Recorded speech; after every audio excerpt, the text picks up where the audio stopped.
E estamos de volta com mais um vídeo da série Sistemática do Teologia D. E no vídeo anterior eu falei que iria falar sobre o sudário. Mas antes de falarmos sobre o sudário, precisamos primeiro falar sobre o que é a imagem de Edessa, que está conectada ao sudário. A imagem de Edessa, também conhecido como mandilion, esse mandilion, significa pano, lenço.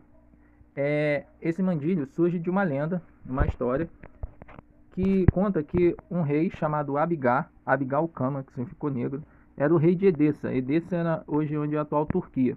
E esse rei estava muito doente e mandou um dos seus servos para ir até Jesus, pedir para que ele fosse até Edessa para curá-lo. Mas Jesus disse que não poderia, porque tinha que cumprir a missão, mas que enviaria um dos seus discípulos até lá, depois da sua ressurreição. Quem nos conta isso é Eusébio de Cesareia. A gente já falou alguma coisa aqui do Eusébio de Cesareia, a gente ainda vai falar mais, que é no seu livro muito famoso, que é o chamado História Eclesiástica. E aí ele conta essa história aqui, ó, relato sobre o rei de Edessa. E aí ele conta essa história. E conta, eu vou deixar aqui, depois vocês podem ler a carta, mas aqui um trechinho, ó, cópia da carta escrita por Abigar, toparca a Jesus, enviada a Jerusalém pelo mensageiro Ananias. Abigar, o Cama, toparca a Jesus, o bom Salvador, que surgiu na região de Jerusalém. Saudações. Tem chegado aos meus ouvidos notícias acerca da tua pessoa, e de tuas curas, que ao que parece realizas sem empregar remédios ou ervas, pois pelo que se conta, fazes com que os cegos recobrem a visão e que os coxos andem, limpa os leprosos e retira espíritos impuros e demônios, cura os que estão atormentados por longa enfermidade e ressuscita os mortos. E eu, ao ouvir tudo isto de ti, pus-me pensar de que duas possibilidades: uma, ou és Deus, que descendo pessoalmente no céu realiza essas maravilhas, ou és filho de Deus, que já fazes tais obras. Este, pois, é o motivo para escrever-te, rogando que te apresses a vir a mim, a curar-me do mal que me aflige. Então ele pediu, aí Jesus disse que não poderia. Ó, ele vai falar aqui, ó. Bem-aventurado tu que creste em mim, sem ter me visto, porque de mim está escrito que as que me viram não creram em mim, e tal, Aí, aqui, ó. E crerão em mim, mas acerca do que me escrevesse de ir para junto de ti, é necessário que eu cumpra aqui por inteiro minha missão, e que depois de havê-la consumado, suba novamente aos que me enviou. Quando tiver subido, te mandarei algum dos meus discípulos, que sanará a tua doença e trará a vida a ti e aos teus. Só que aqui, nesse relato, de Eusébio de Cesareia, ele não vai contar, ele não vai falar nada sobre essa imagem. Aonde vai aparecer uma história conectada a essa ideia de uma imagem, vai ser no... Aqui, ó, esse aqui é o Tadeu, que foi o discípulo que foi enviado, que Jesus falou que enviaria um discípulo, e foi esse discípulo, um dos 70, São Tadeu. Aí onde vai aparecer é um apócrifo chamado Doutrina de Adai. Conta a mesma história dessa que lemos de Eusébio de Cesareia, só que aqui vai falar uma coisa interessante, ó. Quando Hanan, o guardião dos arquivos, ó, viu que Jesus falava assim com ele, em virtude de ser pintor do rei, ele pegou e pintou uma imagem de Jesus com tintas selecionadas e levou consigo para Abigal, o rei, seu mestre. E quando Abigal, o rei, viu a imagem, ele a recebeu com grande alegria e a colocou com grande honra em uma das suas casas palacianas. Aqui, aí conta a história que esse Hanan, que pode ser o Ananias também, ele pintou a imagem de Jesus. Ele fez uma pintura. Só que aí as histórias vão mudar. Como você vai ver aqui, nesse chamado Atos de Marmari, diz assim, aqui, ó, possível referência mais antiga a uma imagem com origem milagrosa em relação à lenda de Abigar. Pode ser encontrada na obra siríaca Atos de Marmari, uma obra siríaca. O texto principal data do final do século VI ou início do século VII, embora também seja possível que os primeiros capítulos, entre quais a história de Abigar e a imagem é contada, seja uma adição posterior dos tempos controversos e iconoclastas. Então essa lenda, eu vou ler aqui, ó. Aí diz assim, que aí ali vou mostrar aqui para vocês, na doutrina de Adai, o Hanan pintou, foi um pintor. Aqui no Atos Apóstolos de Marmari, fala que não foi apenas um pintor, mas foram vários pintores, ó. Aqui, ó, mas o que o rei Abigar fez? Ele encontrou pintores habilidosos e ordenou que acompanhassem seus mensageiros e retratassem o rosto do nosso Senhor e trouxessem a representação para se alegrar com sua imagem, como seria se ele o encontrasse. Os pintores chegaram com os mensageiros do rei, mas não foram capazes de retratar a admirável aparência humana do Senhor. Quando o nosso Senhor percebeu, através do seu entendimento divino, o amor de Abigar por ele, e quando viu os pintores que se esforçaram para encontrar a imagem para retratá-lo, como ele era, mas falharam, ele pegou um pano e imprimiu nele seu rosto, que dá vida ao mundo. E a imagem se parecia com ele como ele era. o pano foi trazido e colocado na igreja de Edessa, onde ainda permanece como fonte de todo tipo de ajuda. É aí que surge, né, o que é chamado de arqueropoita, né, arqueropoitai, arqueropita, que significa não feito por mãos humanas, né? Aqui, ó, significa não feito, aqui arqueropoitos, né, não feito com mãos, que não foi uma imagem que não foi feita pelos pintores, né, diferente daquela da doutrina de Adai, que fala que esse Hanan pintou. O Marmari fala que não, que os pintores tentaram pintar a aparência de Jesus, mas não conseguiram. Então Jesus pegou um pano e colocou no rosto né, imprimiu a própria imagem dele no pano. Outro texto também desse milagre vai aparecer no Atos do Santo Apóstolo Tadeu. Aqui, ó. Aí diz assim: e Ananias, tendo ido a entregue a carta, estava olhando cuidadosamente para Cristo, mas não conseguia fixá-la em sua mente. Ele sabia como conhecer no coração e pediu para se lavar em uma toalha. E foi dada a ele. Quando ele se lavou, ele enxugou seu rosto com ela, e sua imagem tendo sido impressa no linho, ele o deu a Ananias, dizendo: dê isto e leve de volta esta mensagem para aquele que te enviou. Paz a ti e a tua cidade. Pois por causa disto eu vim para sofrer pelo mundo e para ressuscitar, para levantar os antepassados. Né, então aqui ele fala que o Ananias, né, o mensageiro, que Abigail mandou, e Jesus mandou a imagem dele mesmo impressa no pano quando ele limpou o rosto na toalha. Né? Aí, como eu falei, aí essa imagem não feita por mãos humanas é chamada de arqueropoitos.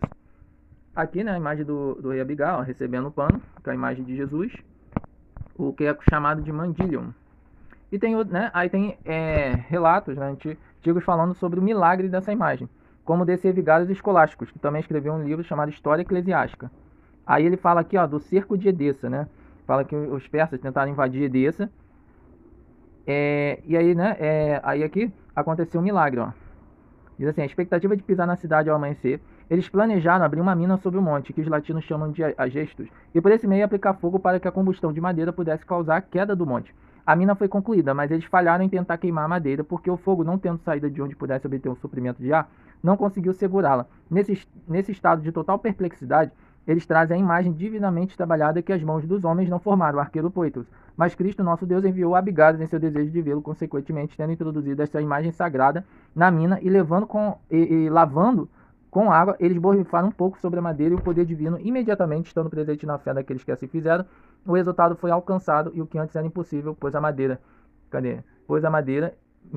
aqui, imediatamente pegou a chama, e sendo reduzida às cinzas, em um instante comunicou com a de cima, e o fogo se espalhou em todas as direções. Quando os sitiados viram a fumaça subindo, eles adotaram o seguinte artifício, ó.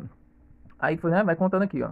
Aí aqui, ó, então esse, né, não sei falar o nome desse, né, mas esse persa aqui, em completo desespero, impressionado pelas circunstâncias e com a sensação da sua vergonha e loucura, em ter nutrido a ideia de prevalecer sobre o Deus a quem adoramos, retirou-se ingloriamente para seus próprios territórios. Então esse vigário escolástico aqui, né, relata um milagre que aconteceu lá em Edessa por essa imagem arqueropoitos. Também quem vai falar, né, o São João Damasceno, que a gente já falou dele, né, falando da questão das imagens. E aqui ele, né, também fala sobre essa imagem de Edessa aqui, ó. Aqui, ó. Se então for racional que sejamos conduzidos à visão divina por imagens sensíveis. Ó, misericordiosamente reveste a forma de nananã. Aqui, ó. Uma tradição chegou até nós de que Angaros, né, o Abigar, rei de Edessa, foi veemente atraído ao amor divino por ouvir nosso Senhor, que ele enviou emissários para pedir sua semelhança. Se isso fosse recusado, eles deveriam ter uma imagem pintada. Então aquele que é onisciente e onipotente é dito que pegou uma tira de pano e a pressionou contra o rosto, deixando sua imagem sobre o pano, que mantém até hoje, tá vendo? Então, outro aqui, né, que faz dessa imagem arqueropoitos, da imagem, né, da face do rosto de Jesus. Outro que vai aparecer também é esse Teofilacto Simocata, né, que aqui está a história, né, history, né, da história dele, desse Teofilacto Simocata. Ó, aí tem aqui um pouquinho da biografia do Teofilacto Simocata. Duas histórias interessantes sobre a imagem de Edessa são contadas por Teofilacto Simocata, que escreveu no início do século VII sobre o que aconteceu durante o reinado de 20 anos do imperador Maurice. Não se sabe muito sobre a vida do historiador, embora o nome Simocata provavelmente signifique gato de nariz arrebitado, olha, interessante, e possa ser tomado como uma referência à sua aparência física. Né? Aí aqui, ó, diz o texto, ó, desse Teofilacto. Veio e anunciou o general, aqui, ó, quando o inimigo apareceu a poeira da espécie, Filipe exibiu a imagem de Deus encarnado, ó, que a tradição desde os tempos antigos até os dias atuais proclama ter sido moldada pela sabedoria divina, não moldada pelas mãos de um tecelão, né? Ou seja, né, arqueropoitos, nem embelezada pelo pigmento de um pintor. Foi por esta razão que é celebrado entre os romanos até mesmo como não feito por mão humana, o arqueiro poeto, e é considerado digno de privilégios divinos, pois os romanos adoram seu arquétipo em grau, tal, tal, tal. Né? Então aqui mais uma referência ao arqueiro poeto, né? Da imagem de Edessa. Você tem esse Noutese Gerontos, né? Que esse texto foi escrito antes do século 8, talvez até mesmo, e é um dos poucos textos que sobrevivem à primeira iconoclastia. O texto relacionado é a lenda de Abigá e é o seguinte. Diz aqui. O velho disse: o nosso Deus revelou-se muitas obras milagrosas, seu grito se espalhou por toda a terra e todas as nações se maravilharam. E o rei, cujo nome era Abigá, né, Algaro, que apressou-se em vê-lo com desejo divino, e por isso ele e a Síria não prevaleceu. E vocês enviaram-lhe os seus apóstolos, dizendo: vinde a nós, ouvimos coisas grandes e maravilhosas, ou trabalhamos entre os judeus, para que acreditemos que vós sois a luz e a glória dos judeus. E o Senhor foi enviado a ele, ele disse: se ele vier, por favor, traga a minha imagem dele, para que eu possa aprender. Trabalhando você não tinha poder, tal. Né? Aí, vou mostrar outra aqui, parte, Aqui, o rei havia dito a eles, né? Se ele vier, ótimo e bom. Se ele não vier, tragam minha imagem exata da sua forma, para que eu possa realizar o meu desejo. Não importa o quanto eles tentassem, eles não eram capazes de produzir uma imagem da sua forma. Vendo sua fé, Cristo, nosso Salvador, pegou um pano de linho com suas próprias mãos, o colocou em seu rosto imaculado, e sem tinta ou qualquer outra matéria, sua imagem imaculada foi impressa no pano, né? O arqueiro Poitos, aí de novo. E ele entregou os mensageiros que o rei Abigá havia enviado, e abençoando o rei e a cidade, fortalecendo os alicerces da cidade, como nosso pai Efraim. Aí, né, esse Gerontos mandou, né? E aí, então vai entender, né? O Eusébio de Cesareia fala dessa história, né? Que esse rei foi lá e pediu, mas não fala nada de que Jesus imprimiu a imagem do rosto dele num pano. Aí agora esse monte de autor, né, vai contar, vai reproduzir essa lenda ao longo dos séculos, que vai ser conhecido como Mandillion. Né? Aí aqui tá para entender um pouco, né, por que esse nome, Mandillion. Depois que a imagem foi levada para Edessa, em meados do século X, um novo nome para todo objeto, ou seja, tecido e imagem, apareceu, Mandillion. Nos textos, a palavra é usada principalmente nos hinos Menaion, né, que eu vou deixar aqui, igrejas agora em Paris. Os textos Menaion consistem em devoção poética, hinológica ao santo ou evento comemorado no dia em questão, e como tal fornecem pouco em termos de informação histórica ou descrições físicas da pessoa, objeto em questão. Fica claro no seguinte trecho do texto de Menaion, celebrando a imagem de Edessa. Vou ler aqui para vocês. Vamos lá. Segundo a natureza divina, né, o Salvador em sua natureza divina, você é sem forma visível, mas como um mortal você assumiu a forma do homem. Você imprimiu uma imagem de si mesmo, sem tinta, e não rejeitou a forma de um servo, mesmo em seu rosto sobrenatural e doador da luz. Tá vendo? Então aqui ele fala e usa um termo Mandillion. Outro também que vai mostrar, né, da origem, claro, não tem uma origem bem definida de como surgiu esse nome Mandillion para o texto. Aqui, existem várias teorias sobre a origem da palavra, embora a solução mais provável seja que ela derive do latim mantilium, uma palavra geral para um grande tecido. Isidoro de Servilha define o homônimo mantelia, assim, As mantas agora servem para cobrir a mesa, que, como o nome indica, antes eram fornecidas como limpeza das mãos. As mantelhas agora são usadas para cobrir mesa, mas, como o próprio nome indica, antigamente eram usadas para secar as mãos, tá vendo? Aí aqui, outra referência para o Mandillion seria esse texto aqui, manto do monge, atestado como a transliteração do latim mantelli. Com tais antecedentes, parece desnecessário insistir em uma origem árabe para a palavra mandil, pequeno pano. De um monge por leão de água, o que é possível o uso mais antigo do termo em relação à imagem dessa pode ser encontrado no poema de Genes Acritas, cuja permanece sem solução. É a edição espanhola que usei, não, autor aqui falando. Data mais impressionante do reinado Constantino. A referência em questão pode ser encontrada no livro 3. Naamã, aí está o lenço para nós, qual o rei estava com os assírios. Né? Fala aqui, por uma infinidade de virtude, foi acreditado como milagre. Não está conosco o Mandilim de Naamã, tá vendo? Aquele que era o rei dos assírios. Então aqui muda o nome. Se o objeto em questão é o Mandillion, quem então era Naamã, rei dos assírios? Né? Aí vai ficar aqui, de acordo com esse autor aqui, também pode ser equiparado a Abigá. Né? Então aqui outra referência também, né, para a palavra Mandillion, que é um nome também dado para essa imagem, né, arqueiro poetos, criada pelo rosto, né, com a impressão do rosto de Jesus no pano. Em geral, parece que Mandillion é de fato a imagem de Edessa, tá vendo? Então, aí agora uma coisa, né, que é interessante falamos, né? Jesus ali imprimiu, né, segundo essas lendas, Jesus imprimiu o rosto dele quando, né, antes dele ser, né, antes dele passar pela paixão, né, que a gente ainda vai falar, né, da questão da crucificação, aqueles momentos de dores ali de Jesus. Só que aí vai haver agora lendas que vão contar que o momento que Jesus imprimiu esse rosto foi nos momentos de dor, né, no momento da paixão dele, né. Ó, como esse texto aqui, chamado Contra Patarenos, né, esquece, Contra Patarenos. Esse texto aqui, ó, vai dizer assim, ó: portanto, na época de sua paixão, tá vendo? Né? Aqui, ó. Quando passava a noite em oração, né, que é quando Jesus está ali orando, né, no Monte das Oliveiras, que é, né, no Getsemane. Quando o seu suor, como escreve Lucas, tornou-se como uma gota de sangue, caindo no chão, um dos seus discípulos pediu que lhe desse um presente. Tendo assim enxugado seu rosto, né, ó dispensação inefável do perfeito Salvador de Cristo, ele manteve a efígie impressa nele, que na verdade ele entregou ao apóstolo Tomé, instruindo a enviá-la ao príncipe Abigar através de Tadeu após sua ascensão. Então aí muda a história. Diferente das outras lendas que diz que Jesus, que Jesus falou, imprimiu o rosto dele e deu para os mensageiros de Ananias, nessa versão vai contar que na verdade Jesus deu para, né, para o discípulo, entregou ao apóstolo Tomé, para que ele levasse esse pano para curar o rei de Edessa, né?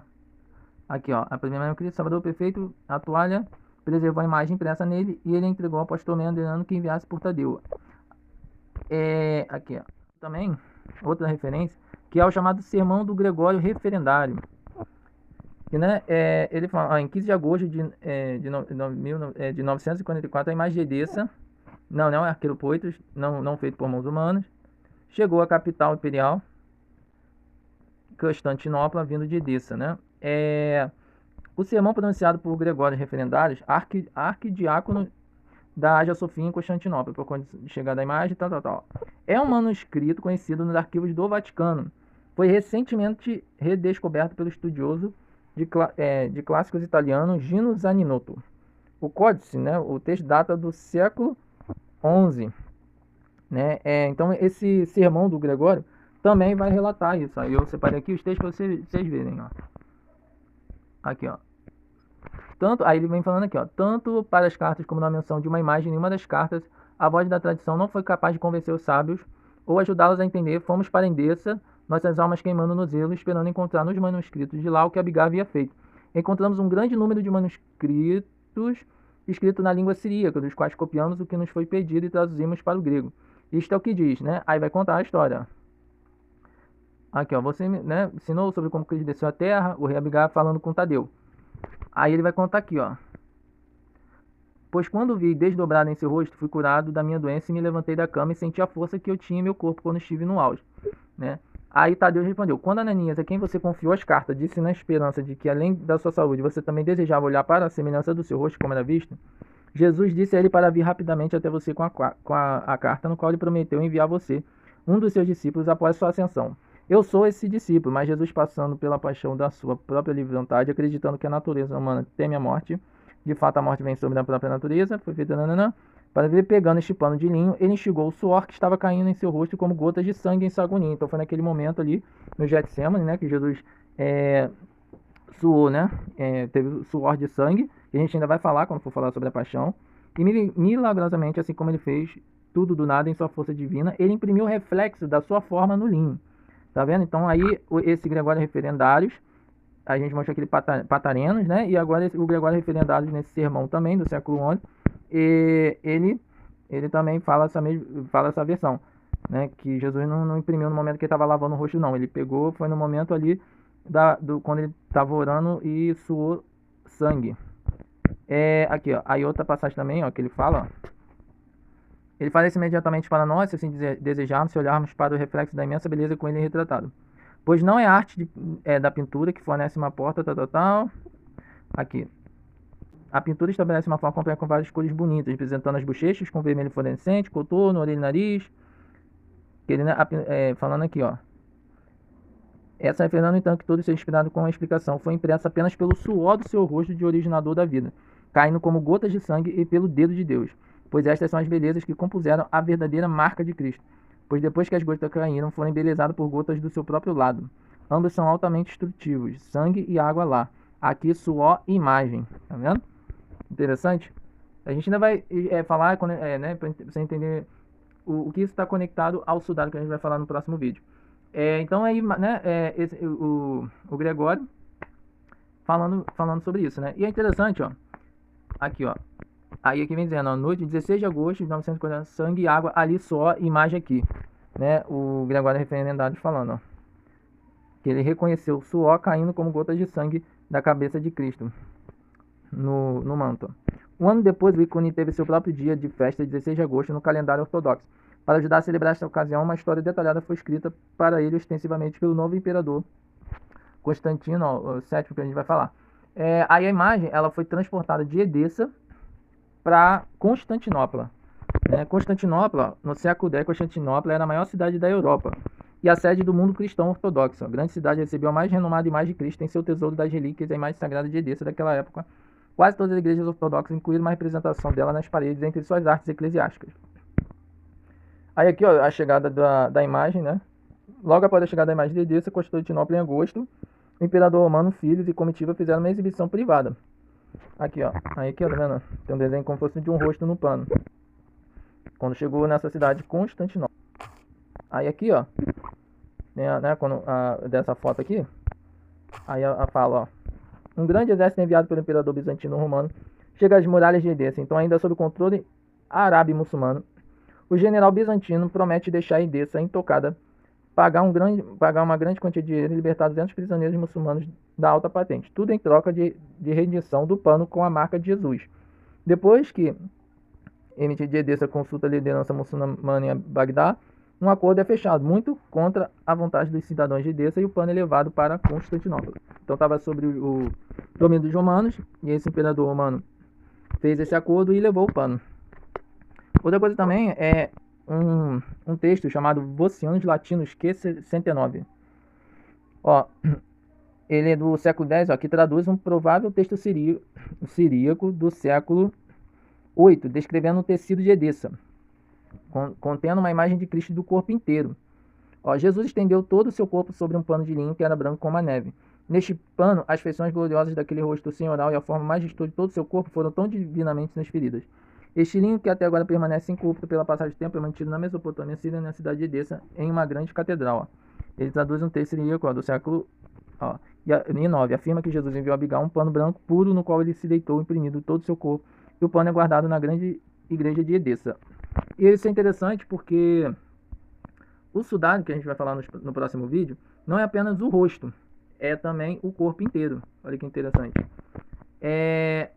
Aí, além de descrever o ícone de Edessa como contendo uma imagem de corpo inteiro, esse Vossianos Latinos, que é 69, também se refere brevemente a um mistério de cerimônia de Páscoa, no qual a imagem mudava ao longo do dia para representar Cristo em sua paixão. Ó. Na Páscoa, costumava mudar de aparência de acordo com diferentes idades. Ó. Primeira hora, infância, terceira hora, infância, adolescência. Aqui tem uma versão melhor. Na Páscoa, ele costumava mudar de aparência de acordo com as diferentes idades. Ele se mostrava na infância na primeira hora do dia, na infância na terceira hora, na adolescência na sexta hora e na plenitude da idade na nona hora, quando o Filho de Deus chegou à sua paixão e cruz. Interessante também, né? Falando de uma imagem jovial de Jesus no pano. Aí esse texto que a gente leu aqui, né, que conta a chamada história da imagem de Edessa. Constantino, aqui ó, né, Constantino Porfirogênio. E né, esse imperador bizantino, esse Constantino, ele escreveu esse livro. A história sobre a imagem de Edessa. Aí ele vai, né, contar uma história longa, né? Vai falar sobre a questão do Abigar, né? Ó. Ele vai sobre a impressão dessa forma teândrica e não escrita foi impressa pelo Dananã, ativa no tecido, e depois que agora foi enviado para curar, mas agora Edessa para o início desta idade, tal. Aqui, ó. A razão de como parte do pano molhado através das cores e da arte gráfica, a aparência do rosto foi modelada em tecido de linho, e como o chamado material natural não sofreu corrupção, impondo as coisas a mano multitarefas. Aí ele aqui, ó, vai falar, ó, né, do pano. Aqui, ó, portanto, quando Cristo deu tal carta a Ananias sobre o outro mandamento do seu mestre a ser cumprido, dividindo, cuidando dele, então a semelhança da sua espécie, com ele lavando seu rosto com a água do Salvador, ao ver o pano deste lenço que lhe foi dado, seu caráter ficou impresso nele, e ele, divinamente, além da razão, ordenou que Ananias oferecesse a Abigar como se quisesse fazer um conto de fadas da doença. Então a mesma versão aqui, né, que Jesus imprimiu o rosto dele num pano, o mandílion, e levou para o rei Abigar. E aqui ele vai falar mais, olha que interessante. Aqui, ó. No futuro que vem Cristo sobre a paixão voluntária, vencendo a doença humana, mostrando suas lutas e orando contra o seu suor, como coágulos escorrendo de sangue, a palavra do evangelho estivesse sublinhada de si, recebendo este pedaço de pano agora visível, o suor da campina foi lavado nele, e imprimiu diretamente nele a visão da divindade daquele tipo de impressão, e mandou para Abigar e ordenou o cumprimento da promessa através das cartas. Então, tá vendo aqui também, ele cita a questão que Jesus, essa imagem arqueiropoitos, foi criada, né, não quando Jesus estava lavando o rosto, né, como as outras versões vão dizer, mas foi quando Jesus estava ali orando e suou sangue, e ele colocou o pano no rosto e a imagem dele ficou impressa no pano. Aqui, ó. E também fala uma coisa interessante, ó, perto do portão público, a cidade foi erguida uma estátua de deuses gregos, onde sempre que acontecia uma brincadeira na multidão, era necessário adorar e rezar aos deuses. E assim as ruas e santos da cidade foram desfeitas. Isto, portanto, então Abigar sentou-se e entregou no lugar daquele que estava esta imagem desfeita do nosso Senhor Jesus Cristo, em uma tábua colada e embelezada com a aparência atual de ouro, e ressuscitou e inscreveu no ouro estas palavras: Deus que confia em ti não falha. Aqui, né? Aí a imagem, ó, tá vendo? Ficou no lugar lá da imagem pagã. A imagem que, né, ficou lá em Edessa. E depois, né, quando o Abigar, né, levou para Constantinopla. E aí né, marcou o dia, né, a data é 16 de agosto, né, até o dia do meu aniversário, né, 16 de agosto, mas que, né, foi levado no 5º dia do 10º mês de agosto, né, ou seja, no dia 15 de agosto, geralmente dos reis, ó. E também temos esse Evangelho de Gamaliel, né, um texto apócrifo. A gente ainda vai estudar melhor para entender o que é um apócrifo. E que ele não fala do arqueiropoitos, né, não fala dessa imagem de Edessa, mas ele fala uma coisa interessante do pano que cobriu Jesus e que fazia milagres. Ó, vou mostrar para vocês, ó, tem esse aqui, ó. Aí ele fala: após sua visão noturna e entrevista com o Senhor ressuscitado, Pilatos testou os 4 homens que tinham sido designados para guardar o túmulo durante o fim de semana, mas que o texto revelou anteriormente tinha sido subornados pelos líderes judeus para suprimir o fato se houvesse uma ressurreição. Mantidos separados, cada um deles deu um relato diferente do desaparecimento do corpo de Jesus. Convencido de que estavam mentindo, Pilatos vai com os sumos sacerdotes ao sepulcro, onde eles encontraram os panos no túmulo sem o corpo. Pilatos se lembrou da promessa de Jesus na visão de que ele veria milagres no sepulcro. E ele pegou os panos, isto é, os pedaços do linho com que Jesus estava envolto, chorou sobre eles e os abraçou com alegria. Segue-se uma das histórias apócrifas mais conhecidas, a do centurião. Ó. Era cego de um olho, o centurião era cego de um olho e que recuperou a visão ao abraçar os panos funerários de Jesus e crer em Jesus. E foi um milagre testemunhado por Pilatos, os líderes judeus e uma multidão que se aglomerou no túmulo porque ouviram que Pilatos estava lá para ver se Jesus havia ressuscitado. Aí aqui, ó, outra coisa interessante, ó, aqui, ó, que Pilatos, ó, falando de Pilatos, ó, um tratamento semelhante foi imposto a Nicodemo de Judéia, após que eles também foram detidos em Marcelo, ó. Que Pilatos, né, diz aqui, ó, o tempo era próximo, estavam jubilando, esperando se juntar a Cristo no céu, mais rápido. Pilatos sob a custódia novamente, né, aí foi o Nicodemo de José, quando eles foram presos. Então vem uma reviravolta inesperada nos acontecimentos. Os carcereiros vão até o romano e imploram para se livrar dos 4 prisioneiros, pois eles dizem um homem espiritual está constantemente com eles, cuja luz é mais deslumbrante do que a do sol. Nós o vimos descendo do céu e os abraçando, derretendo assim as suas algemas. Olha, a coluna a qual eles estavam amarrados se abaixou para adorar esse ser. Ó, aí fala uma questão da imagem dele. Ó. Os guardas continuaram. Ó, ele é um galileu pela aparência e seu cabelo é bonito. Fluem em cachos ao redor dele. Diz ele, é Jesus de Nazaré. A figura avisou Pilatos que ele seria coroado com espinhos, como eu, e crucificado 2 vezes em uma Jerusalém onde ele não morreria, e novamente em Roma, a mando de Tibério. Aqui, ó, Gamaliel não foi capaz de conter minhas lágrimas quando viu o choro abençoado de Pilatos. Aqui, ó, de Pilatos, quando ele começou a implorar os soldados para entregar seu corpo aos servos e depois eles cortaram sua cabeça. Ó. Tibério então fez um pedido estranho. Ó. Você então saberá como pintar sua imagem para mim, na figura que ele tinha na cruz, exatamente como ele foi crucificado por nós. Ele ordenou uma laje de boa pedra e João pintou a figura de Jesus. Ó, falou com o discípulo de João, o discípulo João, o imperador. Né? Aí João pintou a figura de Jesus Quando terminou a benção de João, inclinou sua cabeça sobre ela para beijá-la, e imediatamente depois os lábios do Salvador se voltaram para os lábios do abençoado João. Aí disse que, né, a pintura gritou e disse: basta, ó João, que você pintou minha imagem e a figura da minha crucificação. Como você testemunhou no dia de crucificação, não foi justo da sua parte, meu amado, crucificar-me depois da minha ressurreição dos mortos. Teria sido melhor se você tivesse pintado minha figura de acordo com a imagem que viu de mim depois da minha ressurreição. Aí, né, diz aqui, ó, diz que, né, não permita que os habitantes de onde também vejam minha nudez. Meu lado foi perfurado com uma lança na sexta-feira. Não me perfure, ó João, meu amado, outra vez, após minha ressurreição. Aí diz: o imperador pegou a imagem e abraçou, então colocou um pedestal alto naquele lugar, como a imagem do Filho de Deus no país dos bizantinos. É interessante. Aí fala que eu, Gamaliel, aprendi arte de escrever e aprendi o mistério da ressurreição. Então, né, nesse apócrifo, aí fala que a imagem falou, né, aquela visão lá foi que Jesus era bonito. E também, outra questão do arqueiropoitos, né, arqueiropita, é o véu de Verônica, né? É uma outra lenda também do véu de Verônica, que diz, né, que é a história, vou mostrar pra vocês, né, aqui tá, que a mulher secou o rosto de Jesus, essa Verônica secou o rosto de Jesus, e aí essa imagem ficou impressa, né, no pano. Você tem um apócrifo, né, chamado Vingança do Salvador, que fala: fizeram então uma investigação sobre o retrato da face do Senhor, sobre como poder encontrá-lo, e ouviram dizer que estava em poder de uma mulher chamada Verônica. Depois detiveram Pilatos e meteram na cadeia, onde haveria de ser custodiado por 4 pelotões, tal. Aí eles estavam procurando o manto, né, de Jesus para curar o imperador, né, o imperador romano Tibério. Finalmente Velociano pôs-se a procurar a pintura da face do Senhor, e disseram todos os presentes: certa mulher chamada Verônica tem a face do Senhor em sua casa. Imediatamente ordenou que ele fosse levado, que ela fosse levada diante dele, e disse-lhe: tu tens em casa a face do Senhor? Mas ela disse que não. Então Velociano ordenou que a torturassem até que ela mostrasse a face do Senhor. Finalmente, sem outro remédio, ela disse: eu tenho, meu Senhor, envolta em um pano limpo, e todos os dias rendo-lhe homenagem. Velociano disse: dize-me onde está. Ela então mostrou-lhe a face do Senhor. Velociano, no momento em que a viu, prostrou-se por terra. Em seguida, tomou em suas mãos, com o coração aberto, em uma límpida fé, envolveu no lenço de ouro, e assim mesmo colocou no estojo, que selou com seu dedo. Né? Aqui, ó. Depois formulou um juramento nos seguintes termos: vive o Senhor Deus, e pela saúde de César, nenhum homem sobre a superfície da terra verá mais, até que eu veja o rosto do meu Senhor Tibério. Depois de haver dito isso, ó, tá vendo? Então Verônica deixou todos os seus bens por amor a Cristo e seguiu Velociano. Então disse-lhe: mulher, que queres que busque? Ela respondeu: eu busco a face do Senhor.